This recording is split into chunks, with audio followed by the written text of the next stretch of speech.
Please watch the full video and like and subscribe। यदि मेरी video आपको पसंद आती है तो इसे लाइक करें और सब्सक्राइब करें, किंतु वीडियो को पूरा देखें और समझने की कोशिश करें। मैं डॉक्टर उत्तम कुमार शुक्ला आपके YouTube चैनल में स्वागत करता हूं। आज हम लोग लीनियर इक्वेशन के बहुत ही महत्वपूर्ण topic solution of linear equation पढ़ेंगे। अभी तक हम लोग पिछले दो मेथड लीनियर इक्वेशन सॉल्व करने का मैट्रिक्स मेथड एंड कार्मियस रूल पढ़ चुके हैं। आप उसे जाके ITAP पे देख लें। चलिए हम लोग अपनी वीडियो पे देखते हैं आज कैसे जॉर्डन। मैं डॉक्टर उत्तम शुक्ला आपके YouTube चैनल में आपका स्वागत करता हूं।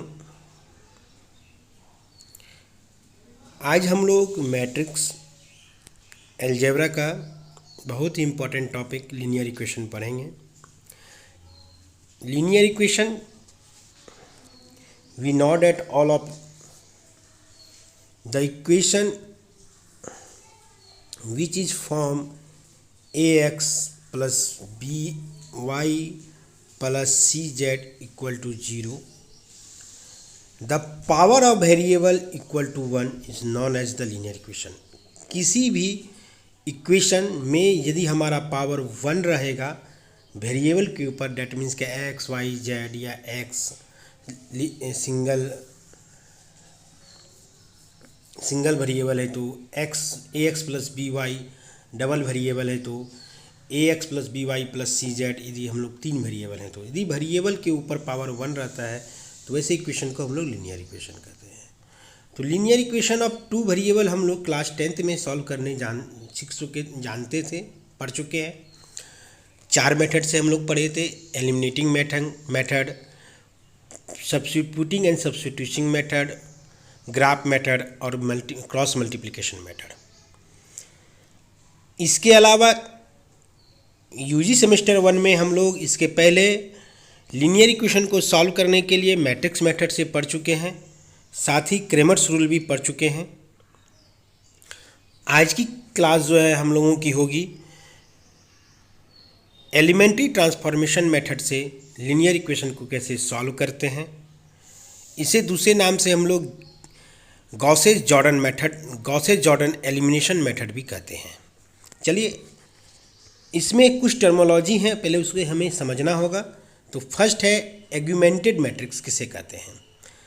सपोज डेट करिए कि हमारा कोई मैट्रिक्स है, वह एम मैट्रिक्स है और n अननोन वेरिएबल के साथ x1 x2 डॉट डॉट करते हुए xn। तो if we take m simultaneous equation in n unknown x1 x2 dot dot xn b, तो इसको हम लोग इस प्रकार से लिखते हैं: a11 x1, a12 x2, a13 x3 dot dot dot a1n xn equal to b1। Same a21 x1 plus a22 x2 plus a23 x3 dot dot dot a2n xn equal to b2। इसी तरह से a31 का, a41 का dot dot dot am1 x1 plus am2 x2 plus dot dot dot dot amn xn equal to bm। ये हमारा यदि suppose date करिए हमारा यह सिमुटेनियस लीनियर इक्वेशन है, तो इस लीनियर इक्वेशन में हम लोग जानते हैं कोफिशिएंट ऑफ मैट्रिक्स ए जो लिखते हैं वह कोफिशिएंट ऑफ जो हमारा वेरिएबल होता है उसको लिखते हैं, इसको हम लोग मैट्रिक्स ए के नाम से जानते हैं। देन तब हम लोगों का coefficient of A augmented by the b1 b2 b3 dot dot dot bn, मतलब कैपिटल B के साथ एग्यूमेंटेड हो, तो वैसे मैट्रिक्स को हम लोग एग्यूमेंटेड मैट्रिक्स कहते हैं। इसे लिखने का सिंबल होता है, it is denoted by the big bracket a:2। अब हम लोग सेकेंड टॉपिक देखते हैं। दस इस प्रकार से हम लोग एग्यूमेंटेड मैट्रिक्स को इस प्रकार से रिप्रेजेंट कर सकते हैं। यहाँ हम लोग देख रहे हैं बिग ब्रैकेट में a:2। यहाँ पर हमारा जो मैट्रिक्स था मैट्रिक्स A, उसी के साथ हम लोग क्या किए, इस 2 लेके हम लोग b1 और a2 के स्थान पे b2, ए एम के इक्वल टू में बी एम इस टू करके लिखें। ऐसे लिखने वाले फॉर्म को हम लोग एग्यूमेंटेड मैट्रिक्स कहते हैं। इसका जो ऑर्डर होता है वह हमारा होता है m क्रॉस n प्लस 1। अब हम लोग नेक्स्ट टॉपिक समझेंगे, क्या होमोजीनियस इक्वेशन क्या होता है। होमोजीनियस इक्वेशन वैसे इक्वेशन ऑफ सिस्टम को कहते हैं जब हम लोग ax इक्वल टू बी के फॉर्म में लिखे और इफ़ b जो है वो हमारा नल मैट्रिक्स हो, देन ऐसे सिस्टम ऑफ इक्वेशन को हम लोग ax इक्वल टू 0 लिख सकते हैं और इसी को हम लोग होमोजीनियस इक्वेशन कहते हैं। डैट मीन्स कि ये b1 b2 b3 dot dot dot bm का जो डायगोनल मैट्रिक्स है वह कॉलम मैट्रिक्स है वह जो है हमारा 0 हो। डैट मीन्स क्या मैट्रिक्स b हमारा जब 0 हो, नल मैट्रिक्स हो, तो वैसे मैट्रिक्स से तैयार हुए इक्वेशन को हम लोग वैसे इक्वेशन लीनियर इक्वेशन जो इस मैट्रिक्स के फॉर्म में हम लोग लिखते हो ax इक्वल टू बी और b के प्लेस पे हमारा जो डायगोनल कॉलम मैट्रिक्स होता है वह एक नल मैट्रिक्स हो, तो वैसे इक्वेशन को हम लोग होमोजीनियस इक्वेशन कहते हैं। यहाँ एग्जाम्पल लिखा गया है, देख लीजिए एग्जाम्पल को आप लोग फिर से। यहाँ देखिए हम लोग लिखे हुए हैं 2x minus 7y plus z equal to 0, x plus 3y minus 3z equal to 0, 4x minus y minus 2 equal to 0। यहाँ पर हमारा b के जो प्लेस पे है वहाँ b1 b2 और b3 ये तीनों क्या है 0 है। डैट मीन्स यह एक नल मैट्रिक्स है। तो ऐसे इक्वेशन जो ax इक्वल टू 0 के फॉर्म में हो उसको हम लोग होमोजीनियस इक्वेशन कहते हैं। आप लोग इसे स्क्रीनशॉट कर ले और नोट डाउन कर ले। नेक्स्ट आता है नॉन होमोजीनियस इक्वेशन। तो नॉन होमोजीनियस इक्वेशन कहते हैं जब किसी इक्वेशन को हम लोग सिस्टम ऑफ इक्वेशन उसको रिप्रेजेंट करें हम लोग form of ax plus ax equal to B और वहाँ पर हमारा b not equal to null matrix हो, मतलब b के मैट्रिक्स जो है b उसके प्लेस पे हमारा कॉलम मैट्रिक्स में 2 1 3 कुछ भी हो इस प्रकार से, तो उसे हम लोग कहते हैं नॉन होमोजीनियस। डैट मीन्स यदि हमारा b नल मैट्रिक्स है तो वैसे इक्वेशन को हम लोग यदि हम लोग कोई भी लीनियर इक्वेशन को x इक्वल टू बी के फॉर्म में रिप्रेजेंट करें और b हमारा नल मैट्रिक्स हो तो वैसे इक्वेशन को हम लोग होमोजीनियस इक्वेशन कहेंगे। किसी भी लीनियर इक्वेशन को यदि हम लोग ax इक्वल टू बी के फॉर्म में रिप्रेजेंट करें और हमारा b जो है वह एक नल मैट्रिक्स नहीं हो, तो वह एक हमारा कॉलम मैट्रिक्स हो, तो वैसे मैट्रिक्स को वैसे लीनियर इक्वेशन को हम लोग नॉन होमोजीनियस लीनियर इक्वेशन कहेंगे। अब कुछ रिमार्केबल पॉइंट है इस चैप्टर पे हम लोग देख लेते हैं जो हम लोगों को प्रॉब्लम बनाने में हेल्प करेगा। तो पहला पॉइंट है if rank of A equal to rank of, आप लोग यहाँ देख लिए, इसको आप लोग स्क्रीनशॉट करें और नोट डाउन करें, फिर हम लोग आप लोग को बताएंगे। यदि हमारा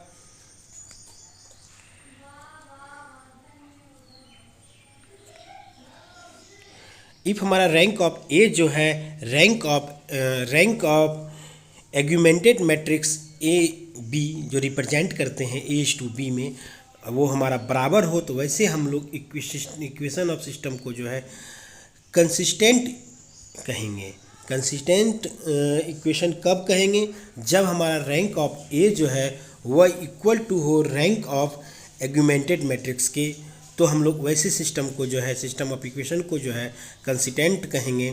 और इफ़ हमारा rank of A not equal to rank of augmented matrix हो, देन ऐसे सिस्टम को जो है हम लोग इन कंसिस्टेंट कहेंगे और इसमें ये जो है हमारा प्रोसेस करेगा नो सॉल्यूशन की ओर। इफ़ हमारा rank of A equal to rank of augmented matrix equal to n हो, हमारा टोटल नंबर ऑफ अननोन हो, देन हमारा सिस्टम जो है x equal to B process तो यूनिक सॉल्यूशन करता है।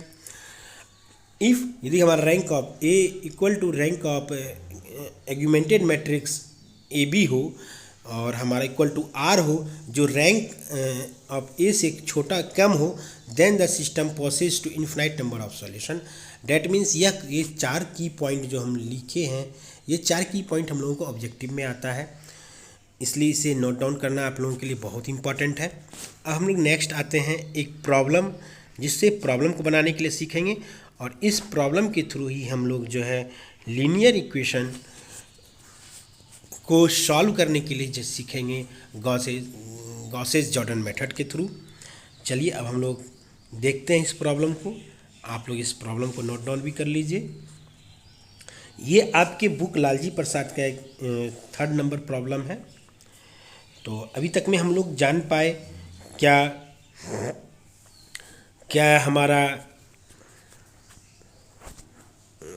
क्या हम लोग होमोजीनियस इक्वेशन किसे कहते हैं, नॉन होमोजीनियस इक्वेशन किसे कहते हैं, एग्यूमेंटेड मैट्रिक्स क्या होता है, और condition rank of augmented matrix के थ्रू क्या हम लोग इक्वेशन में solution 1 solution, no solution, infinite number of solution के बारे में।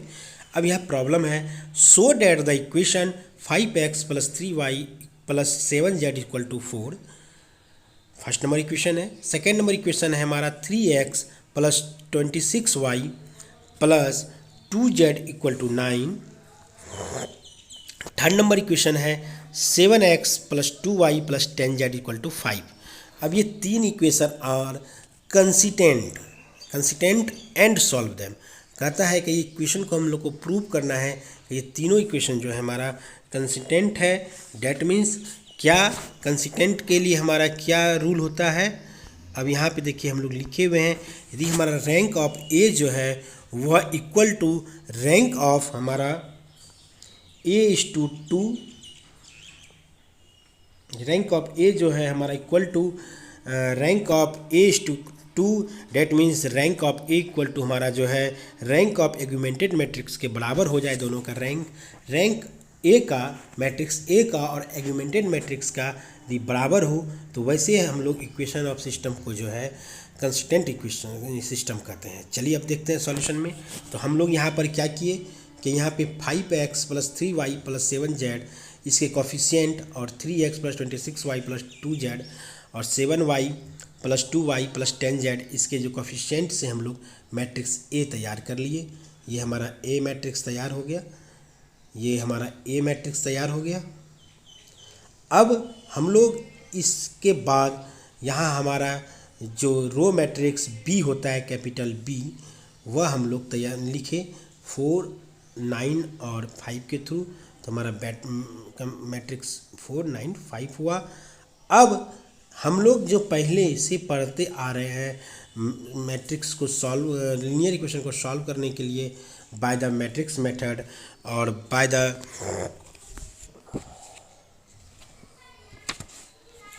क्रेमर्स रूल, तो उसी फॉर्म में हम लोग ax = b जो हमारा मैट्रिक्स का लिखने का फॉर्म है, इस फॉर्म में हम लोग रिप्रेजेंट किए और यहाँ पे हम लोग उसको अरेंज किए।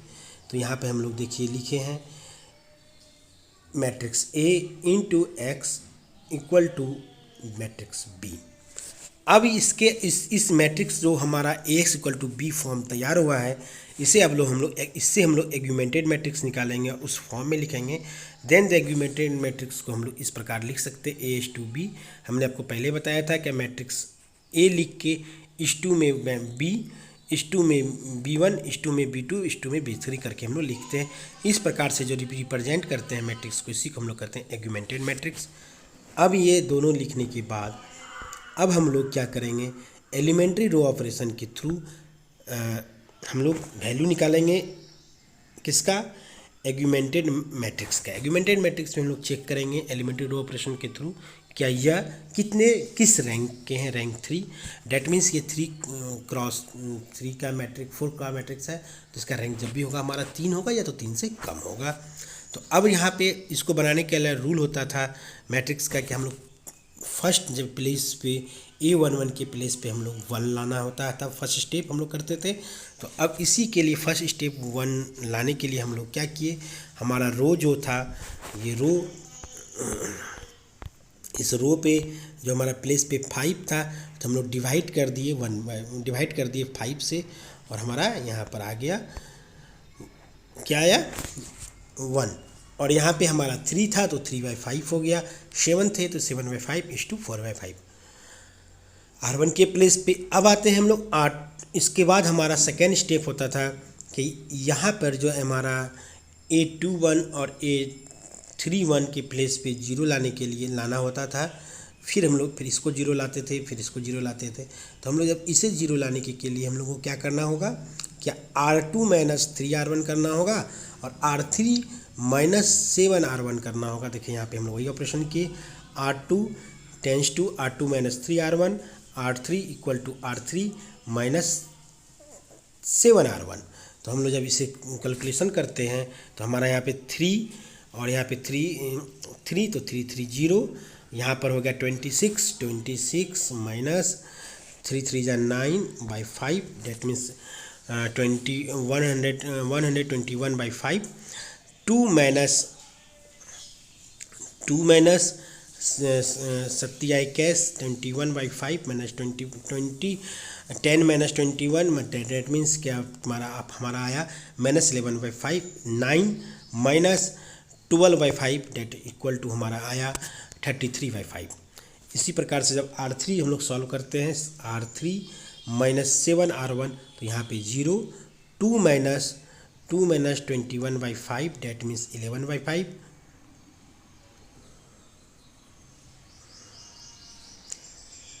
10 माइनस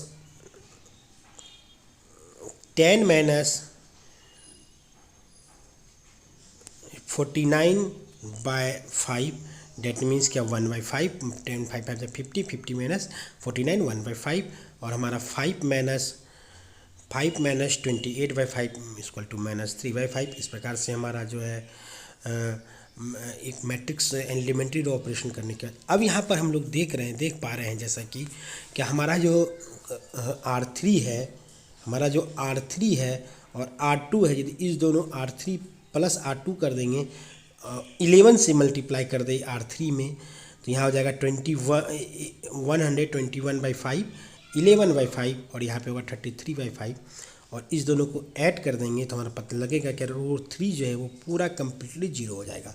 तो हम लोग वही ऑपरेशन करते हैं नेक्स्ट में, R3 equal to 11 R3 plus R2। तो इसे करने के बाद हम लोग देखते हैं कि ये पूरा रो जो है हमारा जीरो आ गया। इसके बाद non zero row that means हमारे पास क्या है, नॉन जीरो रो हमारा 2 है। इस प्रकार से हम लोग लिख सकते हैं हियर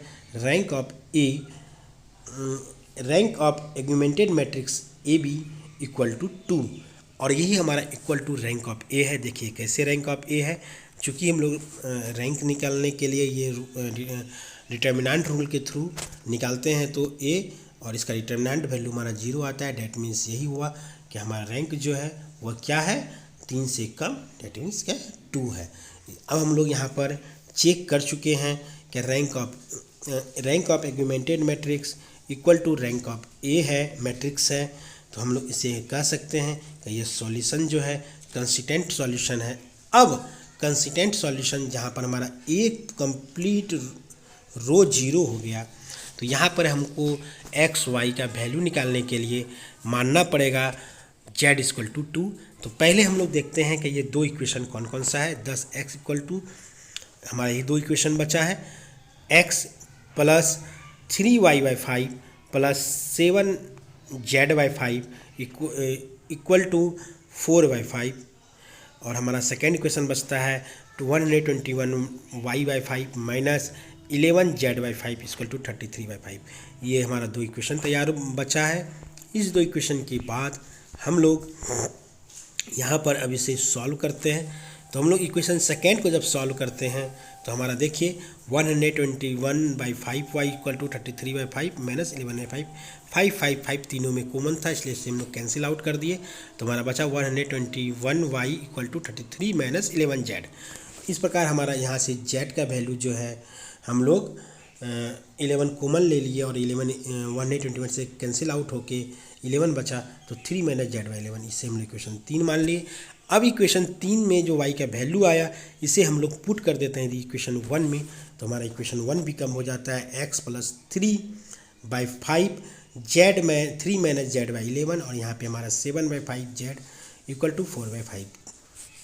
तो अब यहाँ पर हम लोग क्या करते हैं, x का वैल्यू निकालना है, तो ये पूरे टर्म को बराबर के उस पार लेके आ जाते हैं, तो हमारा हो जाता है 4/5 हम लोग कॉमन भी ले लेते हैं, तो 1/5 अंडर ब्रैकेट 4 माइनस 7z, यहाँ प्लस था तो इस पर 7 माइनस में आ गया, 7z minus 3 into 3 minus Z by 11। अब इसे हम लोग जब सॉल्व करते हैं तो हमारा यहाँ पे 35 माइनस 25 जेड बाई 11 आता है। इसमें 5 हम लोग कॉमन ले लिए तो 5 कैंसिल आउट हो गया, तो 7 बाई 11 माइनस 5 बाई 11 जेड आता है। अब आप लोग इसे हम लोग पुटिंग कर देते हैं जेड इक्वल टू टी, तो हमारा एक्स का वैल्यू आ गया और वाई का वैल्यू आ गया। इस प्रकार से हम लोग जो है लीनियर इक्वेशन को हम लोग सॉल्व कर सकते हैं बाय द गॉसेस-जॉर्डन मेथड। तो इस प्रकार से हम लोग मैट्रिक्स अलजेब्रा में 3 मेथड को पढ़े लीनियर इक्वेशन सॉल्व करने के लिए। आप लोग तीनों मेथड को रिवाइज कर लीजिए। आप लोगों को 2 मेथड गूगल मीट के माध्यम से मैं आप लोग को बता चुका हूँ। ये थर्ड मेथड आप लोगों को यूट्यूब के माध्यम से बता रहा हूँ। मैं बहुत ही जल्द आपको फर्स्ट 2 मेथड मतलब कि लीनियर इक्वेशन सॉल्व करने के लिए मैट्रिक्स मेथड एंड क्रेमियल्स रूल पे जो सेकेंड मेथड है वो दोनों बता दूंगा। धन्यवाद। Thank you for watching video. यदि आपको मेरी वीडियो पसंद आई हो तो आप इसे लाइक और सब्सक्राइब जरूर करें। धन्यवाद।